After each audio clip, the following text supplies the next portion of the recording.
in the other lived, by the banks of a stream, a hermit whose prayers chose applause for their theme. He gazed at the flowers and he smiled at the sun. Then he clapped with delight. Lord, he cried, oh, well done. Well done, Lord, oh, very well done. The mountains that laugh with the gypsy clouds, the fields smile to welcome the sun. All nature sings praises aloud. The fields smile to welcome the sun. All nature sings praises aloud. The tree stands to show their elation.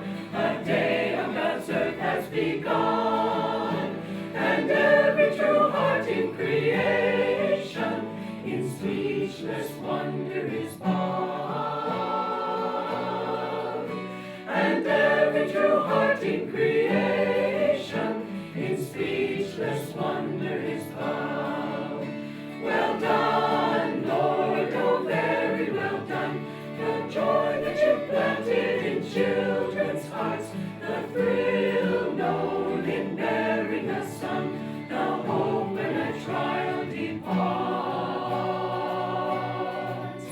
The thrill known in bearing a son, the hope when a trial departs. The gladness of men in their neighbors, of youth and its victories won, are joys of the proof of your labors. How wonderful, Lord, are your hearts. Are joys of the proof of your labors. How wonderful, Lord, are your hearts. Well done, Lord, oh, very well done. At last I discovered the mystic key, the world's joy, oh, secretive one, replies to your sweetness in me. The world's joy, oh, secretive one, replies to your sweetness in me. For here in my heart lies the answer, your love shedding light like the sun. All life seems to leap like a dancer, when gazing I see only thee. All life seems to leap like a dancer, when gazing I see only thee.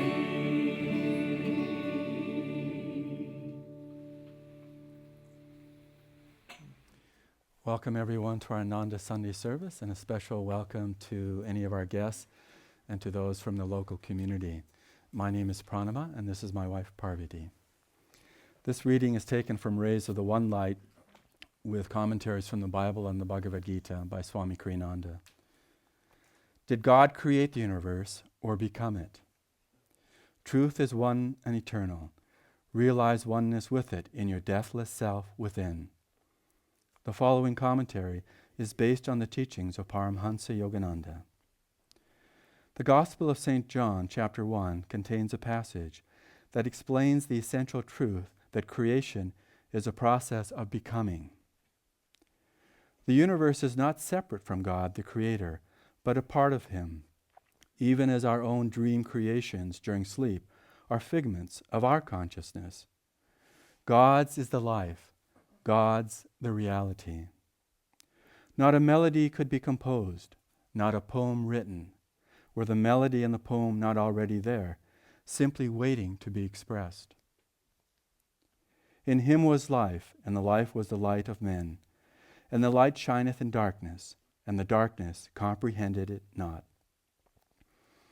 Ego-directed desire is like static. It distorts the radioed messages of infinity. But the pristine impulse from the divine, undistorted by limitation and delusion, is the life that gives rise to all that is. As the 7th chapter of the Bhagavad Gita states, I am the fluidity of water.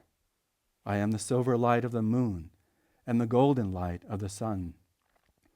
I am the Om chanted in all the Vedas, the cosmic sound moving as if soundlessly through the ether. I am the manliness of men. I am the good sweet smell of the moist earth. I am the luminescence of fire, the sustaining life of all living creatures. I am self-offering in those who would expand their little lives into cosmic life. O Arjuna, know me as the eternal seed of all creatures. In the perceptive, I am their perception. In the great, I am their greatness. In the glorious it is I who am their glory. Thus, through Holy Scripture, God has spoken to mankind. Om, Om, Om.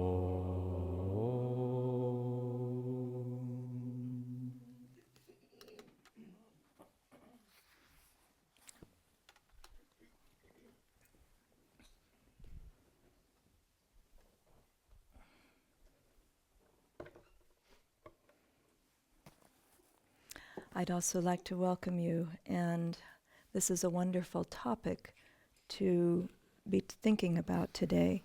I'd like to start by reading from Whispers from Eternity, Yogananda's book of prayer, answered prayers. Demand for the opening of spiritual temple doors everywhere. O Father, when I was blind, I found not a door which led to Thee. But now that Thou hast opened my eyes, I find doors everywhere, through the hearts of flowers, through the voice of friendship, through sweet memories of all lovely experiences. Every gust of my prayer opens a new door in the vast temple of Thy presence. Can you hold that? So, this topic is a very beautiful one, and the reading from the Bhagavad Gita is one of my favorites. Just feeling that presence of the divine in everything. But we have to make that our own experience. Otherwise, we can read about it in books, and it stays at a certain level which isn't satisfying enough. And it's certainly not satisfying enough to last through a lifetime of dedicated sadhana, meditation, and all the struggles that we go through spiritually. I wanted to tell you a little story about God and a scientist. Scientist came to God and he said, you know, you've created all these things supposedly, but I can create anything you've created. And I challenge you to a test here. Let's both take a clump of earth and we'll make something. And I bet I can make the same thing you can make. And God looked at the man, who was pretty presumptuous, and said, okay. And so they both went down, and God said, wait a minute, go get your own dirt. And that's sort of where we're at these days. I'm not sure if I told that quite right, but at any rate, you get the idea. And it's sort of where we're at. There is in our time a great controversy raging. Why God won't go away, there is no God. You know, and you see when you walk into the bookstores, you see them both, you know, lots of ideas from scientists both ways. And it's almost as though we've progressed intellectually with lightning speed. We have all the high-tech stuff, but we don't have the background to it. We don't have the morals. We don't have the balance in our life inwardly to use all of that stuff in a way that won't destroy us. And so we're in a very interesting time, and believe me, we are all very lucky to be on this path in this time. I know that we've most likely all chosen that. It's a great choice to have made, but even so, we find it difficult. It is not an easy time to be living in. But you know what? It's never easy. And I was remembering, just thinking about this whole idea of God in creation. I don't know how you all are, but when I came on this path, I liked it very much from the beginning. But I thought, you know, as I'm on this path, as we all know, there's lots of things that you read about and hear about, and it would be presumptuous for us to say, I know that. We can say, I like that idea, but we can't say, I know that, because we haven't experienced it yet. We haven't made it our own. And so I just thought, this is like a great adventure. I don't know if you remember, but Rudyard Kipling had the phrase, the great game, and it was all about politics and spying and all of that. Well, this is like the great adventure. And you take everything that you have read about, everything that you've meditated on, everything, and you experiment with it. And you see in your own life, does it work? Does it make sense as I go along? Does the idea that God is in everything, does that prove to be true? Is that giving me the joy that it says it will, if I really practice that and try to draw that presence of the divine out from all of creation? I don't know about you, but I've had a lot of fun with that. And it's been a wonderful, again, adventure to really take the teachings and use them in everyday life. The other part of this is that we're in such an interesting time, going between two yugas, transitioning from a very materialistic age into an age of energy. And those transition times are great. They're very, high energy and all of that, and very challenging, can be very confusing. I was remembering thinking back to our time in Assisi, and we lived at the Ananda Center there a long time ago, but we were part of the staff and had a chance just to be in that area of Assisi. And when we went to town, it wasn't to Kmart and Grass Valley, it was to the Porziuncola and to all the places that St. Francis lived. And it was so wonderful to feel after 800 years, the incredibly strong vibration of joy that is everywhere, not only in the town, in the area, but everywhere that St. Francis and the brothers were. And right before we were here this morning, actually when we were in the temple, David I asked him about the Canticle of the Creatures for this morning, and he'll play it after I talk. But just listening he started to play it, and I just could feel this great heart unfoldment. It's so wonderful. And St. Francis is known, as we know, for the birds and the animals, and in the Catholic Church they have all the celebrations when they bring all the animals, and St. Francis is there. But the power of St. Francis was not about the fact that he loved birds or wolves or whatever. It was about the fact that he also experimented with his life and found that God was everywhere. In his time, he was a radical. The thing that he did that was completely different from what had come before was that he went outside the walls of the city. He roamed the countryside with his brothers. Nobody did that. It was unsafe. There were robbers out there, and but Francis, it was that time in the 1200s when it was a shift. It was starting to shift from that very heavy, materialistic, afraid, bound. If you were on the spiritual path, living a spiritual life, you lived enclosed in a monastery. You did not go outside the walls. And Francis, his karma and his role, as Swami Kriyananda said, he was probably the greatest saint in Christianity, was to break that open. And he left everything. He, at a time when money was a new thing and very valuable because of that. They hadn't had money before, and his father was wealthy. He gave it all up, and he went outside the city walls, and he began living his spiritual life. It wasn't easy, but in that time, he was the one who lived a life where he saw God everywhere. Not only in the birds and in the wolf of Gubbio and all the various stories, but in all people. And that joy that he couldn't contain and the love for God that just flowed out of him attracted everyone.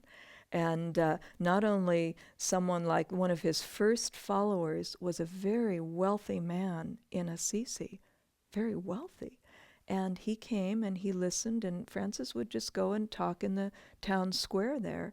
And he listened, and as he listened, he felt more and more, this is what I need to do.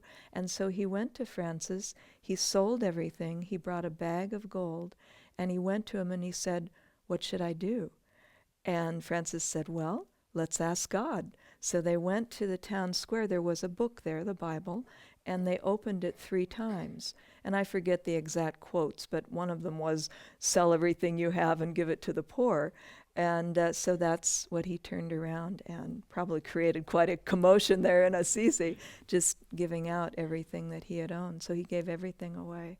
But Francis he was a lover of God. And because of that love, he drew that divine in a very deep and very joyful way. And you feel that when you go to Assisi and go all the places that those brothers went and saw God in everything and in everyone. Francis was the first one in this kind of ascending Kali Yuga. We talk about ascending Dwapara, but he was in ascending Kali Yuga. He was the first one to create a lay order, a third order, because he was so magnetic and so full of love and joy that everybody wanted to become monks and nuns. I mean, people that were married, that had children, and so he said, no, wait, don't do that. Let me create a third order, a lay order, so that you can completely dedicate your lives but not leave what your responsibilities are. So that time was a very special and incredible time, even though Francis, excuse me, only lived for about 44 years, I think. It wasn't long. But then other saints came over the years that were great to help that momentum keep going, where we're looking for God in broader ways. Well, when Yogananda came to America in the 1900s, 1920, that was a time that rode that momentum even more and said, not only can you see God in other people, not only can you see God in the birds and in the animals, but you can live a deeply spiritual life right where you are out in the world. Have a normal life, have a job, have children, families, responsibilities, and live that deeply spiritual life. And that, again, revolutionary. It wasn't what was happening at the time, and Yogananda came to break open that restricting thought that the world and spirituality were in 2 different camps and had to be lived separately. And so he said, no, they're both the same. So, and gave that talk in the very beginning of his missionary, I think the first talk he gave, the science of religion. Hey, no problem. Science, religion, the science of religion. So we just open that up and blend that. So these are things that started really having a deep effect, and Yogananda's mission to this world in this time has only gained in momentum, and you see all the different ramifications of that in our time when people are thinking more and more in those ways. The other parts of seeing God everywhere and in everything, recently a thought came to me of, I wonder why Master said that Luther Burbank was an American saint. I just thought, I don't quite get it, and I hadn't read that chapter in the autobiography recently, and I went and read it again recently, but also I found a book that Jyotish had been reading called The Garden of Invention, and it's all about Luther Burbank. It's a very sweet book, but as I've been reading it, even though it's fun, I just put it down and I don't pick it back up again, and I thought, now why is that?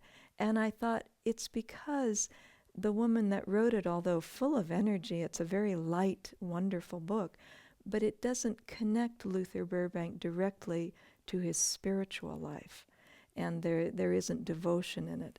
And so I went back and I read the chapter in the autobiography, and what Master talks about with Luther Burbank is he not only communed with the plants and was very, again, courageous.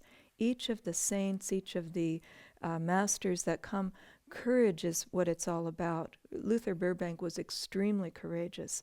He really shifted everything in the world of agriculture and did it here in California.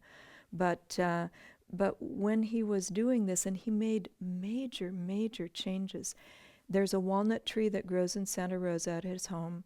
He had it producing full of nuts in half the time that it would have taken nature to do it. How did he do that?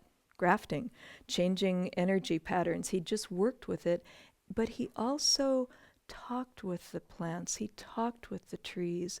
He meditated. He must have meditated, and he drew that willingness and that ability for nature to cooperate with him as well. He didn't just, because when you read about him, you think, well, did he just go in and hack these things up and put other things in there? It can sound like that, and you think, ooh, it's a little brutal. But all the time, he was working with the energy and the consciousness of the plants and the trees and flowers, everything that he worked with. And he said to Yogananda in that chapter, he said, I feel I work with love to do this with the plants. And he said at times, and he said, Yogananda said, he said this very shyly, I feel very close to the infinite presence. And he said at those times, I can heal people as well as plants. And it was just interesting. And then Yogananda met him just in the last couple of years of his life. He met him in 1924. And he said, I met him and I visited him frequently. He went back again and again because there was a real connection there between he and Luther Burbank. But a couple of years later, when Yogananda was on the East Coast, Luther Burbank passed away. And Yogananda, in his very heartfelt way, said, oh, Luther, I would gladly walk all the way from New York to California and Santa Rosa to see you once again. And then at the very end, he comments that, he said, even your name has become a symbol of goodness. He said in the dictionary to Burbank is to add goodness to a plant and take away that which is bad. And he said, so even your name now represents something good. But like Luther Burbank, George Washington Carver was also, since talking about nature, he also, again, communed with nature to draw out, and for him it was simple. He had a peanut and it grew like crazy in the South and he wanted to help people there. And so he said, this is what's happening. Let me focus on this and really draw from God what can happen with this. I don't understand it now, but let me do this. And the reason that I say these things is that we need to do the same kind of thing. It is a lot of hard work. You have to get in there, you have to really focus, you have to draw that divine presence. But if you do that, the rewards are joy, infinite joy, great love, and really a tremendous amount of fun. It's a great, great adventure. In the autobiography, I was remembering just reading the part about Yogananda getting samadhi. And I went back and looked at it, and in this chapter, he gets the experience of samadhi, has the poem in here, and he says then, for months afterwards, I knew how now to access samadhi, and I did it regularly. But then he comes back to his guru and he says, Sir, I want to know when I will find God. And Sri Yukteswar looks at him and he says, well, you found him. And Yogananda says, no, I don't think so. This is quite a little conversation for our benefit, And Sri Yukteswar smiles and he says, oh, I see, I'm sure you don't expect God to be a person, but you think that because you don't have spiritual powers that you haven't found God. And he said, no, God is fathomless joy, ever new joy, and will delight you beyond your greatest imaginings. But then he also goes on and he said anyone who has really found God in this way would never leave God for anything else. Nothing else could compare to that. And then Yogananda says, I understand now, sir, why the saints call the Lord unfathomable. Even everlasting life could not suffice to appraise him. That's true, Sri Yukteswar says, but he is also near and dear. After the mind has been cleared by Kriya Yoga of sensory obstacles, meditation furnishes a twofold proof of God. Ever new joy is evidence of his existence, convincing to our very atoms. Also in meditation, one finds his instant guidance, his adequate response to every difficulty. And Yogananda then says, I see you've answered my question, and my understanding is clear. But for all of us, that really means that it's up to us. Yogananda's given us everything possible to know that God is in everything. And did God create or become the universe? I'm sure that question would be answered differently in different ages, but in our age, both. Created and became out of himself. And therefore, and that's, you think, oh, well, that's a simple question, so that's answered. That has tremendous ramifications. Think about it. That means we're part of God.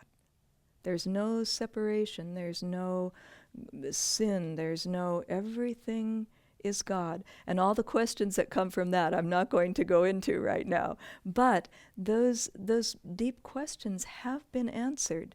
The onus is on us now to take that and understand it in a deeper way. That's why I said in the beginning, take all these teachings. Take when Yogananda says this, that the whole universe is simply a thought in the mind of God. Now there's an adventure for you. Take that into meditation and see as you go on throughout the years if you can't deepen that understanding of what that really means. And then we find that that adventure with God, it is ever new joy, and it brings you really wonderful results as you live your life in that way. And we all, because of Maya, are closer and farther away from that at different times. Don't feel disconcerted by that, but know that if you stay with that and continue on throughout the years of doing meditation, sadhana, prayer, all of this, practicing these teachings, Kriya Yoga mentioned specifically, to clear the mind, then you will see, as St. Francis did 800 years ago, that God is everywhere. God is in everything and is great joy and great love. And as Krishna, the Lord, in the Bhagavad Gita says, he who watches me everywhere, him do I watch. He never loses sight of me, nor do I lose sight of him through all eternity.